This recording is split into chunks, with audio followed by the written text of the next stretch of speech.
Shalom, selamat pagi dan salam sejahtera untuk kita semua. Majelis Jemaat bersukacita atas kehadiran Bapak Ibu bersama dalam ibadah hari ini. Jika Bapak Ibu memerlukan pelayanan lebih lanjut, silahkan menghubungi Majelis Jemaat seusai ibadah. Saya akan membacakan beberapa warta. Pertama, seputar ibadah minggu depan.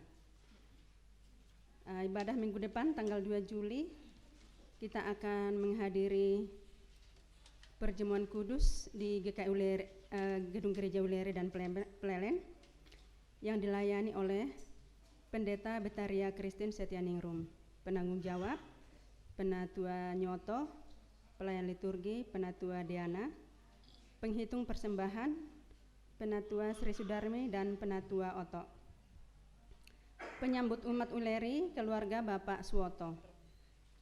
Tim musik Bapak Mono, Ibu Yuli, Ibu Nyoto, dan Ibu Ristan.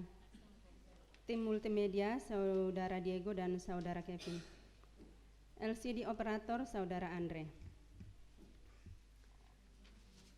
Informasi sekitar persembahan renovasi pastori. Persembahan renovasi pastori hingga per 18 Juni 2023 sebesar Rp23.983.000. Terima kasih atas doa dan keterlibatan Bapak Ibu Saudara sekalian.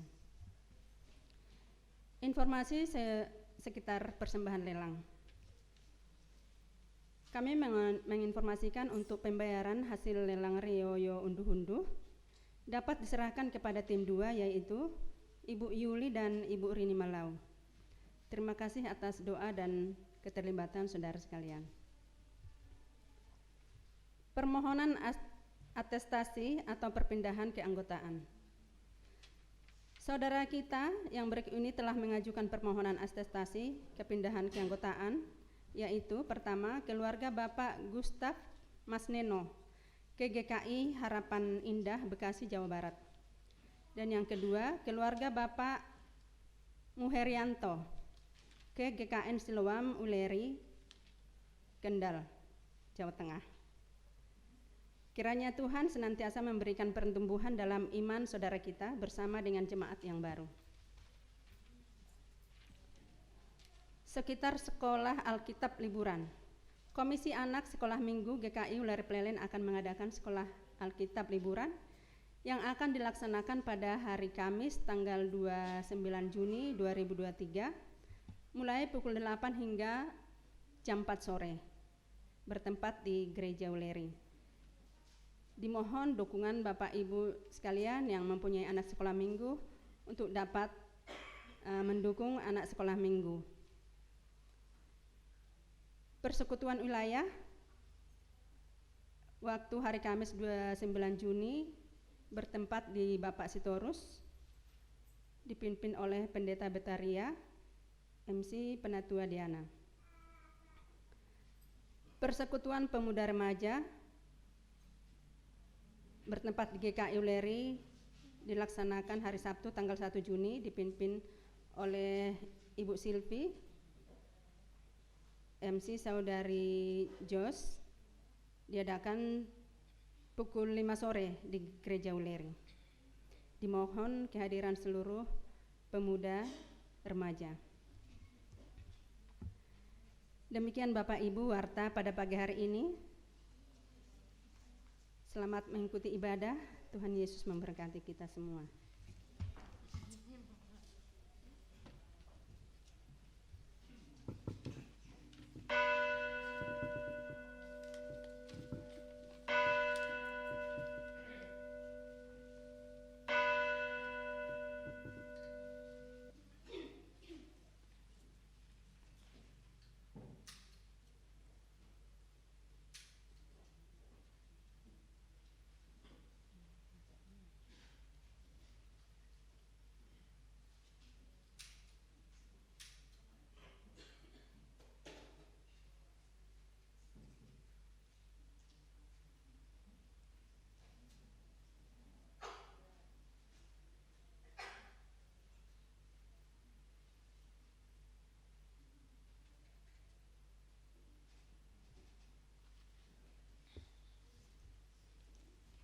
Mari kita bangkit berdiri.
Bapak Ibu Saudara, mari kita memulai ibadah ini di dalam satu pengakuan bahwa ibadah ini berlangsung di dalam nama Allah Bapa, Anak, dan Roh Kudus.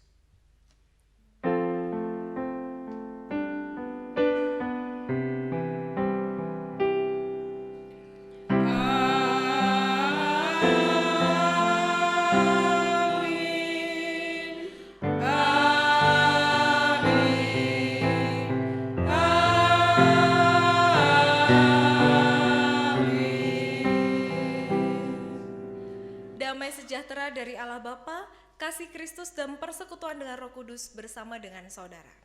Dan bersama saudara juga. Silahkan duduk kembali. Kita pujikan dengan sukacita, mari kawan-kawan nyanyi gembira.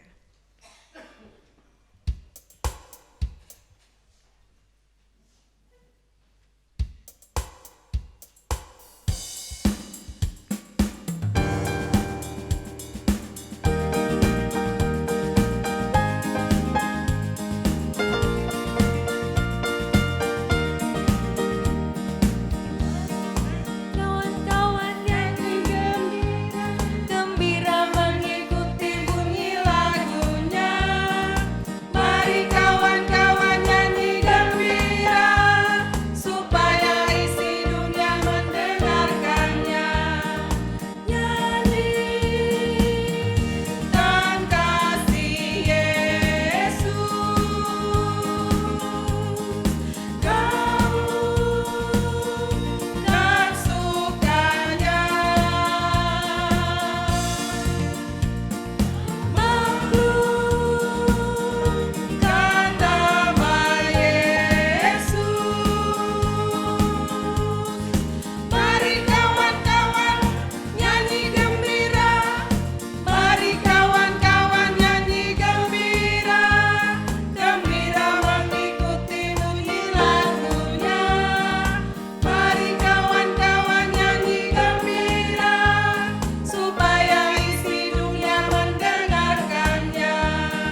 Bapak Ibu, mari kita berdoa secara pribadi untuk mengaku dosa kita di hadapan Tuhan. Mari kita berdoa.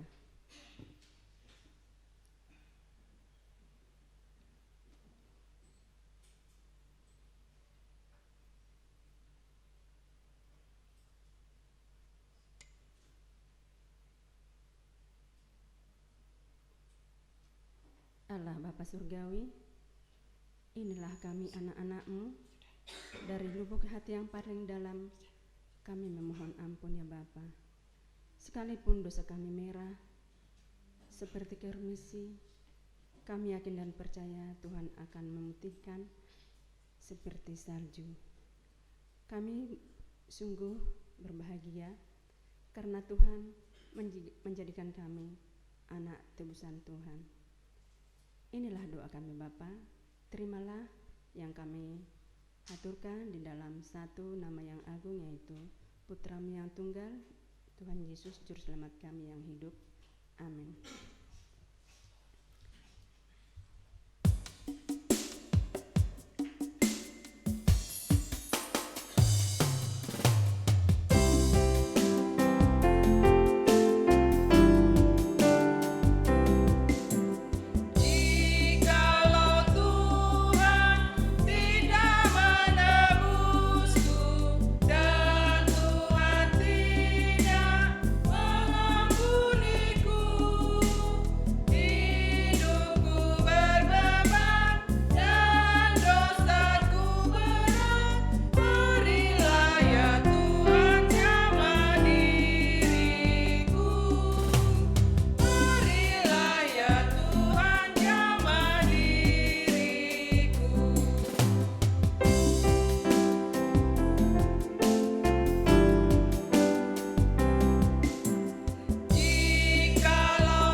Bapak Ibu Saudara, bagi kita dinyatakan anugerah pengampunan Tuhan.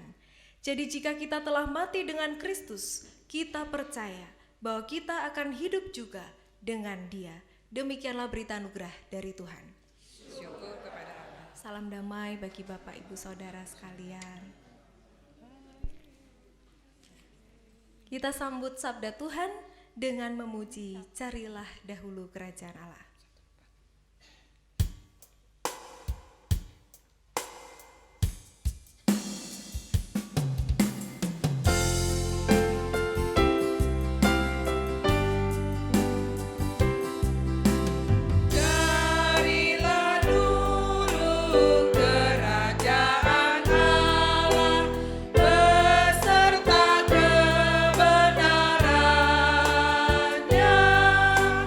Maka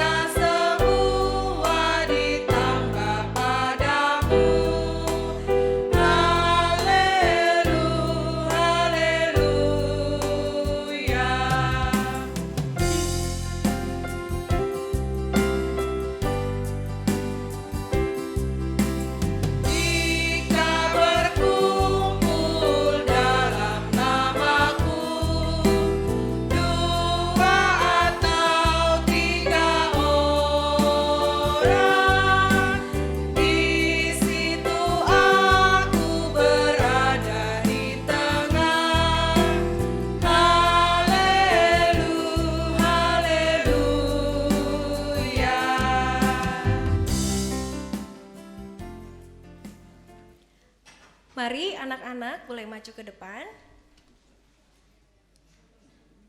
Joel, Gemma, Chelsea,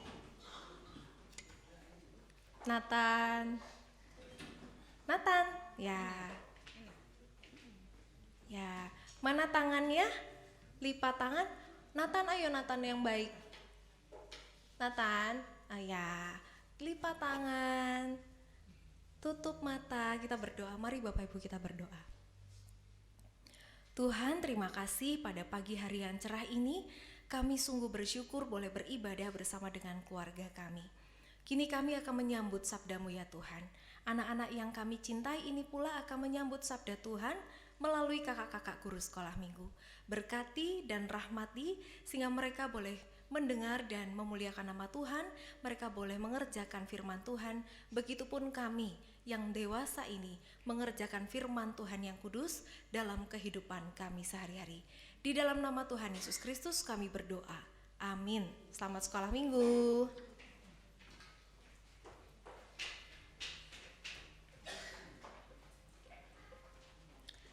Mari kita membuka Alkitab kita Bapak Ibu Saudara dari Injil Matius pasal 10 ayatnya yang ke-24 sampai dengan 39.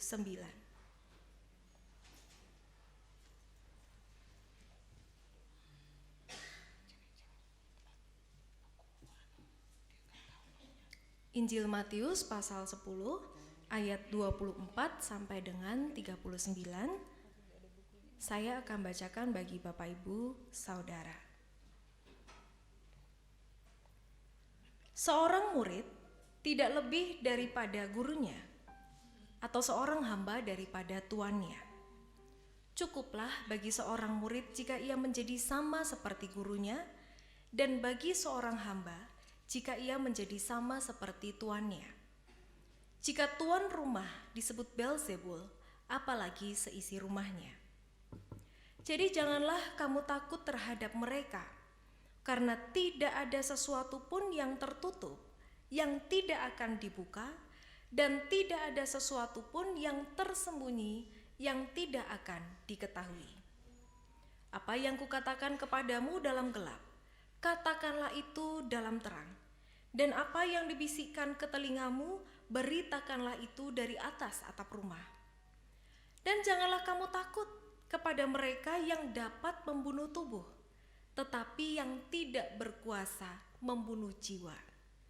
Takutlah terutama kepada Dia yang berkuasa membinasakan, baik jiwa maupun tubuh di dalam neraka.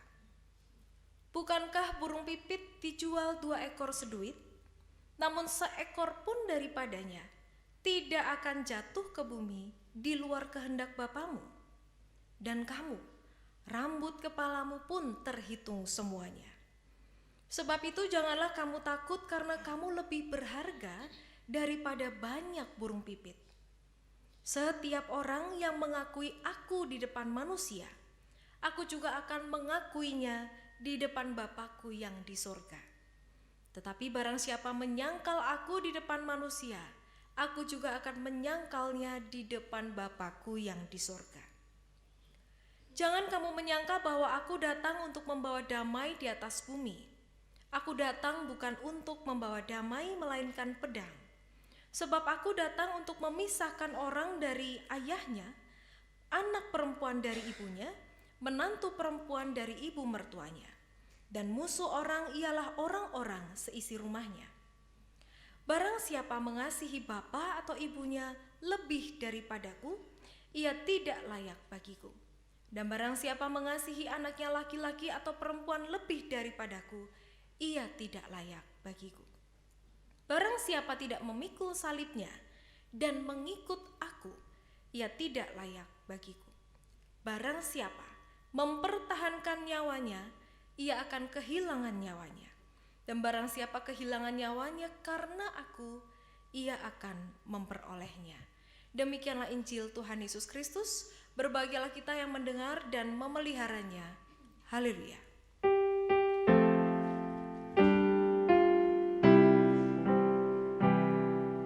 Haleluya, haleluya.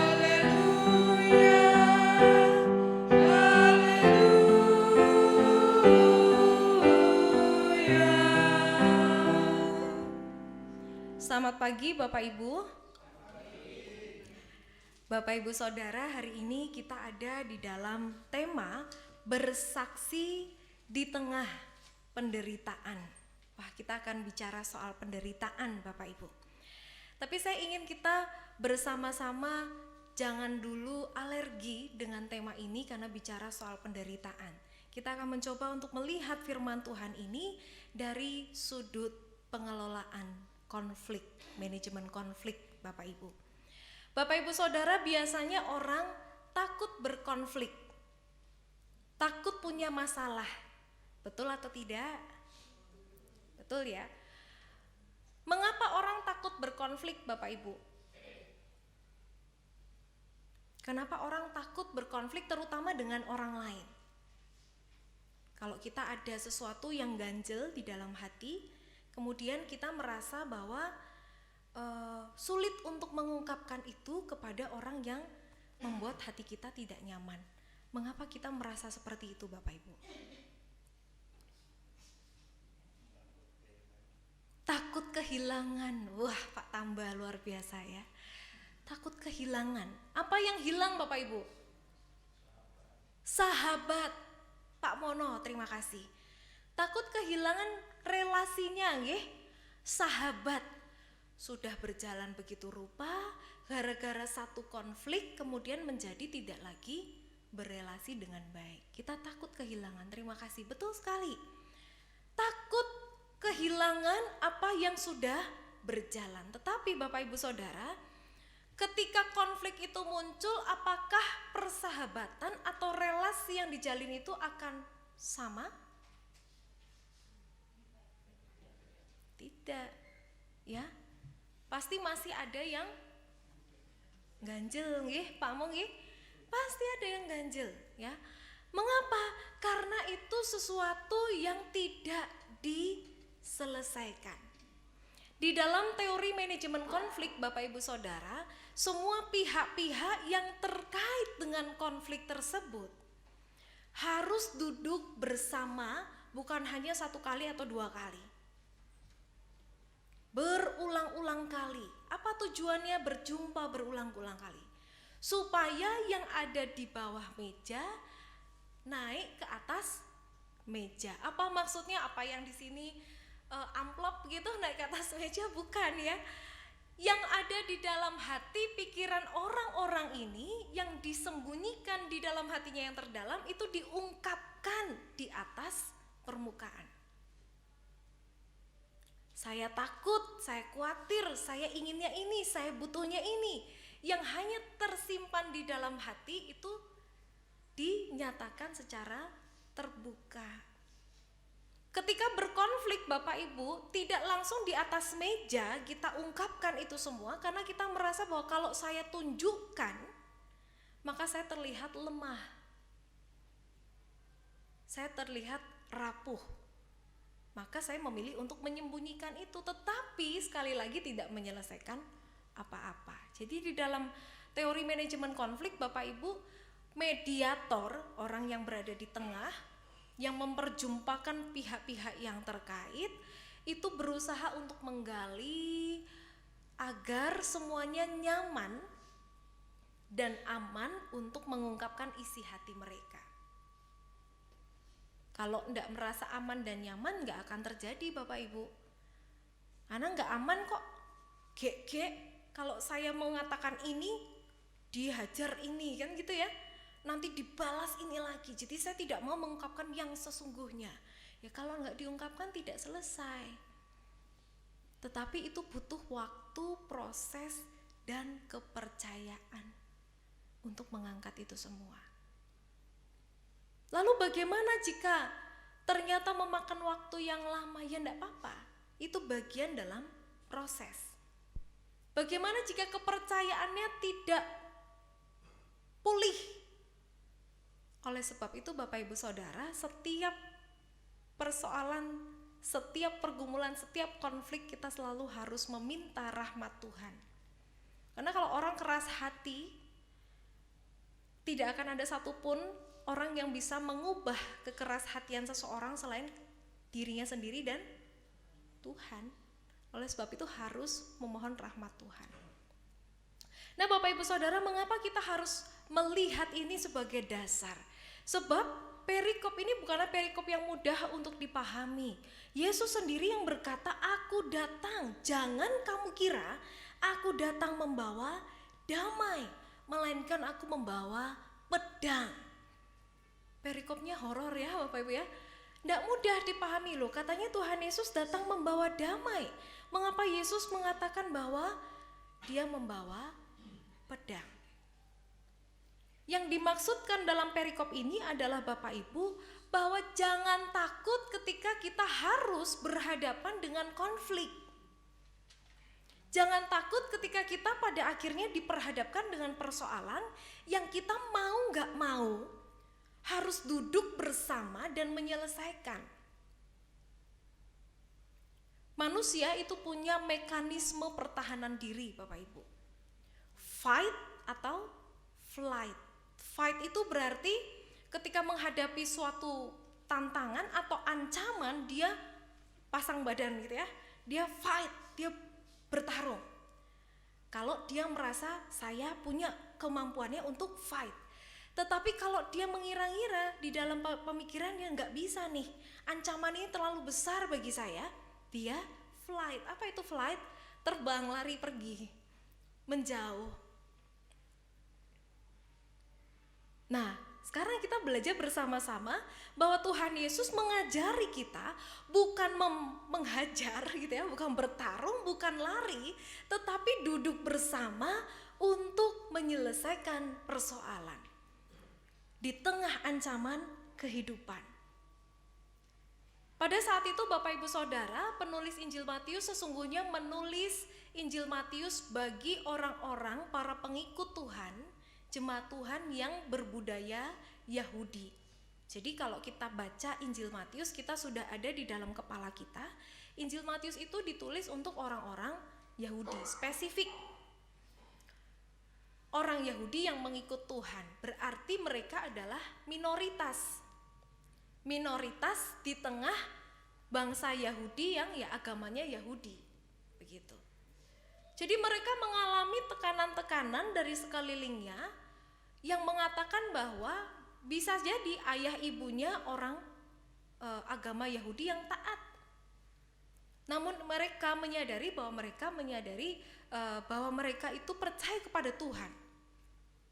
Jadi tantangannya justru hadir di dalam ruang-ruang yang terkecil dalam kehidupan mereka, keluarga terdekat yang menantang iman dan percaya mereka, ayah ibu mereka sendiri. Jadi kalau kita baca di sini Bapak Ibu, bahwa barang siapa mengasihi ayah ibunya lebih daripadaku, ia tidak layak bagiku, bukan berarti bahwa kita itu boleh tidak mengasihi orang tua kita, bukan itu.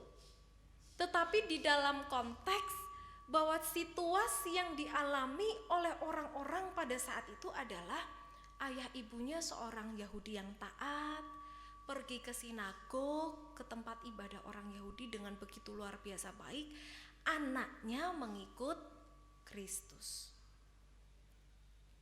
Saya yakin di antara kita mungkin ada yang punya pengalaman serupa. Orang tua sendiri, sahabat terdekat, kakak, adik yang menantang begitu rupa iman percaya kita kepada Tuhan. Nah, di tengah situasi seperti itu, apakah kita fight? Apakah kita memilih untuk bertarung dengan keluarga yang kita kasih? Tentu tidak. Atau kita memilih untuk menjauh, ya wes lah, enggak usah. Saya tidak mau ikut berkonflik, biarlah. Tentu tidak ya Bapak Ibu ya. Tetapi apa yang kita lakukan selama ini kalau kita menghadapi situasi yang sama? Kita duduk bersama, kita bicara muka dengan muka. Kita selesaikan apa yang menjadi persoalan kita, apa yang menjadi keraguan dari orang tua, apa yang menjadi keraguan dari keluarga kita. Kita olah, kita terima, kemudian kita jawab kembali dengan apa yang kita yakini. Itu yang dimaksudkan di dalam perikop ini. Bapak Ibu Saudara, penulis Injil Matius mengatakan bahwa jangan kamu takut kepada mereka yang dapat membunuh tubuh, tetapi yang tidak berkuasa membunuh jiwa. Jadi ancaman-ancaman yang mengancam, ancamannya ekstrim gitu ya, pembunuhan juga terjadi pada warga jemaat umat pada saat itu. Jadi tantangannya bukan hanya tadi keluarga atau lingkungan yang terkecil, tetapi juga masyarakat di mana mereka berada. Tentu Bapak Ibu Saudara, situasi-situasi semacam ini mungkin kita juga pernah mengalami atau setidaknya membaca dan melihat di dalam berita-berita. Ada seorang ibu, Bapak Ibu, yang bernama Ibu Ruki. Ibu Ruki ini adalah seorang ibu dari korban pembunuhan. Ketika di dalam pengadilan yang mengadili pelaku pembunuhan tersebut, prosesnya berjalan begitu rupa, namun di akhir keputusan Ibu Ruki ini melakukan sebuah tindakan yang luar biasa kepada pembunuh anaknya. Dia berdiri setelah keputusan sidang selesai dan mendakwa orang itu. Ibu ini berdiri kemudian memeluk pemuda yang membunuh anaknya. Di beberapa peristiwa yang lain, Bapak Ibu Saudara, kita juga melihat ada peristiwa-peristiwa yang serupa. Bahwa keluarga dari seorang korban mengambil langkah yang luar biasa, memeluk si pembunuh atau mengampuni si pembunuh dan seterusnya. Inilah yang disebut sebagai kesaksian di tengah penderitaan atau pergumulan, pencobaan dan seterusnya. Bahwa di tengah situasi yang sulit sekalipun, yang seolah-olah wajar bagi kita untuk marah, untuk emosi, untuk melampiaskan kebencian kita karena anak yang dikasihi itu tidak ada lagi di tengah dunia ini. Namun kita memilih untuk melakukan tindakan-tindakan yang berupa kesaksian iman kita. Tidak mudah loh Bapak Ibu, ketika kita membaca peristiwa-peristiwa seperti ini. Bagaimana mungkin seorang ibu memeluk pembunuh anaknya? Tetapi itu terjadi, kisah yang nyata. Nah, apa yang kita alami di tengah dunia ini mungkin tidak se-ekstrim itu. Mungkin kita mengalami konflik-konflik yang tidak seperti ini. Tetapi bagi kita semua diajak untuk mengambil langkah-langkah yang bijak, berani menyelesaikan persoalan, berani duduk bersama ketika situasinya mungkin situasi yang tidak nyaman bagi kita. Bukankah iman percaya, kesetiaan kita terbukti dan teruji di tengah situasi yang sulit? Kalau baik-baik saja Bapak Ibu, iman kita teguh, ya mesti. Betul ya?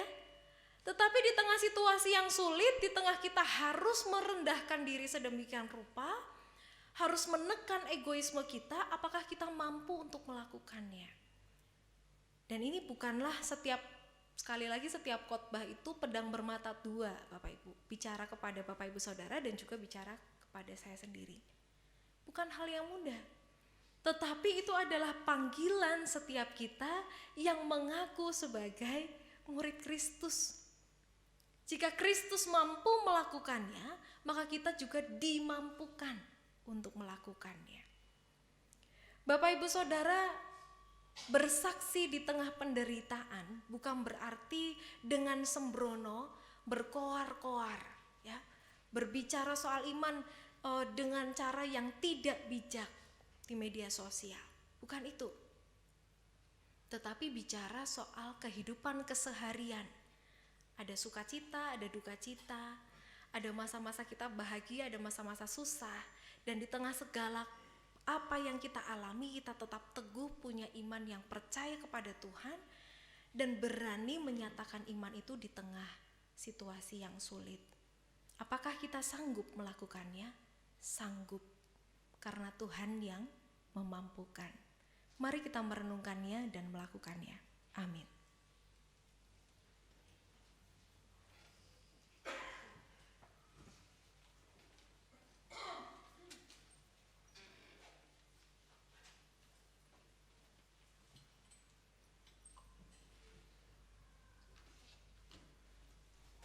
Jemaat kami undang untuk bangkit berdiri.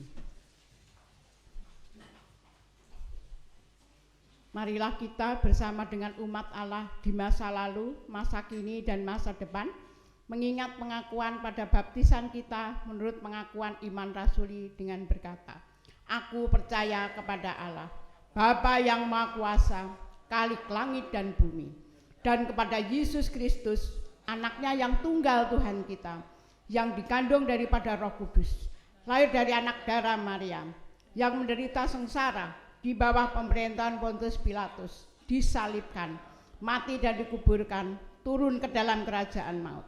Pada hari yang ketiga, bangkit pula dari antara orang mati, naik ke surga, duduk sebelah kanan Allah, Bapa yang Maha Kuasa, dan dari sana yang akan datang untuk menghakimi orang yang hidup dan yang mati. Aku percaya kepada Roh Kudus, gereja yang kudus dan am, persekutuan orang kudus, pengampunan dosa, kebangkitan orang mati, dan hidup yang kekal. Amin. Kami persilakan untuk duduk kembali. Kami mohon perhatiannya sejenak karena kami akan membacakan persiapan perjamuan kudus yang akan dilaksanakan pada tanggal 2 Juli 2023. Pada tanggal 2 Juli 2023, kita akan merayakan perjamuan kudus. Perjamuan tersebut akan dilaksanakan di gedung gereja. Untuk menyambut perayaan itu, mari kita mempersiapkan diri dengan memeriksa diri kita masing-masing. Pada perjamuan terakhir, Kristus meminta kita merayakan perjamuan kudus untuk mengenangnya. Mengenang Kristus berarti mengalami kehadirannya dalam hidup sehari-hari dan menyadari bahwa Kristus telah berkorban demi keselamatan kita. Sudahkah saudara hidup dalam persekutuan yang akrab dengan Yesus, sehingga saudara mengalami kasih kuasa dan kebenarannya? Yakinkah saudara bahwa Kristus telah mengorbankan hidupnya demi keselamatan saudara? Pada perjamuan terakhir, Kristus memecah roti dan mengangkat cawan, lalu membagikannya pada murid-muridnya. Ketika menerima roti dan air anggur, simbol tubuh dan darah Yesus, kita dipersatukan dengan Kristus. Yesus menjadi kepala, sedang kita adalah tubuhnya. Sudahkah saudara menjadikan Yesus sebagai kepala pemimpin saudara dalam hidup pribadi, berkeluarga, bergereja, dan bermasyarakat? Sudahkah saudara hidup dalam kasih dengan saudara seiman yang adalah sesama anggota tubuh Kristus? Dengan makan roti dan minum air anggur, kita dipersatukan dalam kematian dan kebangkitan Kristus. Ini berarti kita perlu menyangkal diri, memikul salib dan mengikut Kristus. Menyangkal diri berarti rela berkorban demi Tuhan dan sesama. Sudahkah saudara rela berkorban bagi sesama? Sudahkah kehidupan saudara menjadi berkat bagi sesama, peduli pada sesama, berani menyuarakan kebenaran dan keadilan, serta berjuang menciptakan damai sejahtera? Kiranya Roh Kudus menolong kita dalam mempersiapkan diri merayakan perjamuan kudus mendatang. Terima kasih.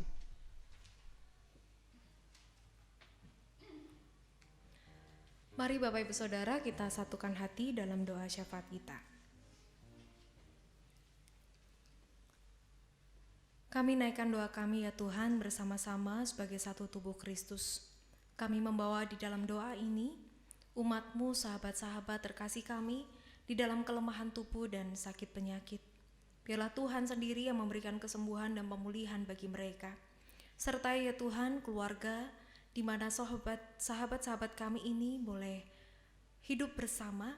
Berikanlah kesabaran, iman yang teguh, kekuatan, sehingga melalui keluarga-keluarga ini rahmat Tuhan boleh dirasakan. Kami juga berdoa untuk anak-anak kami yang kami kasihi, yang pada saat ini sedang bergumul untuk melanjutkan studi mereka. Biarlah Tuhan berkati dan mampukan sehingga mereka boleh memilah dan memilih tempat untuk melanjutkan studi yang tepat bagi mereka, sehingga mereka boleh sungguh-sungguh boleh berkarya di tengah dunia ini dengan baik. Kami berdoa untuk pertumbuhan spiritualitas mereka. Biarlah Tuhan semakin hari memberikan hikmat bagi mereka ya Tuhan, sehingga mereka boleh bertumbuh menjadi anak-anak yang senantiasa mengasihi Tuhan di atas segalanya. Kami berdoa bagi keluarga-keluarga yang menjadi bagian dari gerejamu ini. Biarlah Tuhan sendiri yang memberkati kami dengan cinta kasih, dengan pengampunan, dengan keterbukaan, dengan keinginan untuk menyelesaikan segala persoalan. Biarlah kami boleh menjalin relasi yang baik satu dengan yang lain, begitupun dengan keluarga besar yang menjadi bagian dalam kehidupan kami. Kami berdoa ya Tuhan untuk umat-Mu di dalam pergumulan, mereka yang merindukan pekerjaan, mereka yang merindukan keturunan, mereka yang merindukan pasangan hidup.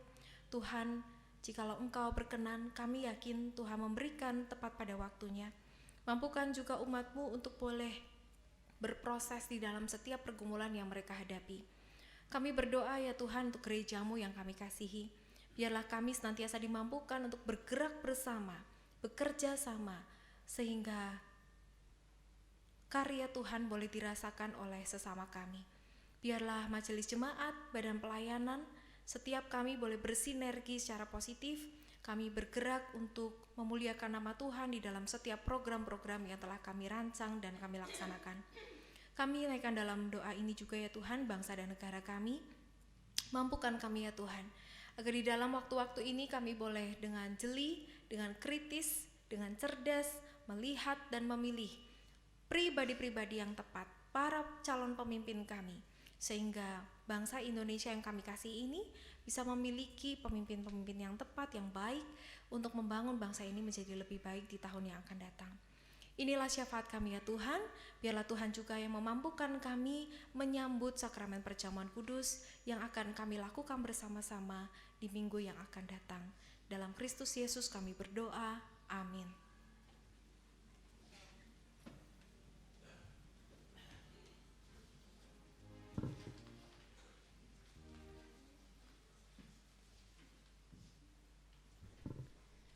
Bapak Ibu, tiba saatnya kita nyatakan syukur kita kepada Tuhan dengan membawa persembahan kita yang kami landasi dengan firman Tuhan yang terambil dari Mazmur 50 ayat 14. Persembahkanlah syukur sebagai korban kepada Allah dan bayarlah nasarmu kepada Yang Maha Tinggi. Demikian sabda Tuhan yang melandasi persembahan kita pada pagi hari ini. Mari kita bawa persembahan kita kepada Tuhan dengan memuji PKJ 148.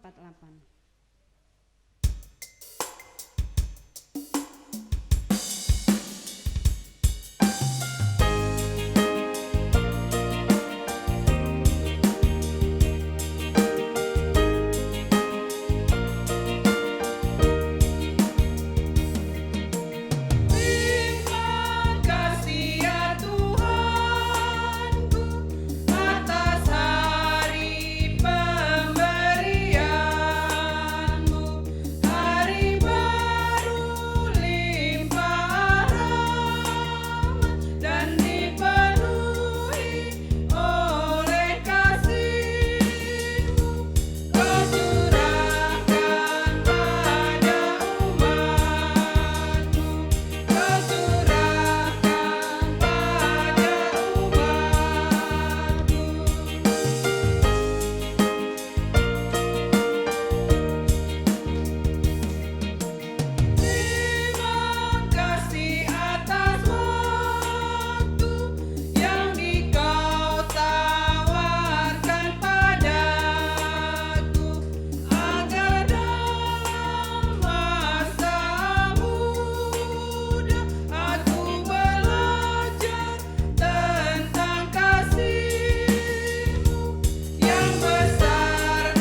Mari kita bawa persembahan kita kepada Tuhan di dalam doa. Kembali kami datang ke hadapan-Mu ya Bapa, untuk berterima kasih atas berkat dan anugerah yang kami terima sepanjang hidup kami. Sehingga pada pagi hari ini juga ya Bapa, dalam ibadah pagi ini kami boleh membawa persembahan kami kepada Tuhan. Kudus dan sucikan persembahan kami ya Bapa, sehingga berkenan di hadapan-Mu. Ajari kami untuk hari-hari kami ke depannya boleh mempersembahkan yang lebih baik lagi kepada Tuhan. Bukan hanya materi Bapa, tetapi seluruh hidup kami persembahkan hanya untuk kemuliaan nama Tuhan. Ampuni kami apabila di dalam membawa persembahan terselip dosa. Terimalah persembahan kami ya Bapa, yang kami haturkan hanya di dalam satu nama, Tuhan Yesus Kristus, Juru Selamat kami yang hidup. Amin.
Bapak Ibu Saudara, Tuhan mengutus-Mu terus berkarya di tengah dunia. Bersama Tuhan kami siap berkarya di kancah dunia. Jadilah di dunia pribadi yang hadir memulihkan. Sebab kami rindu mempersaksikan Kristus.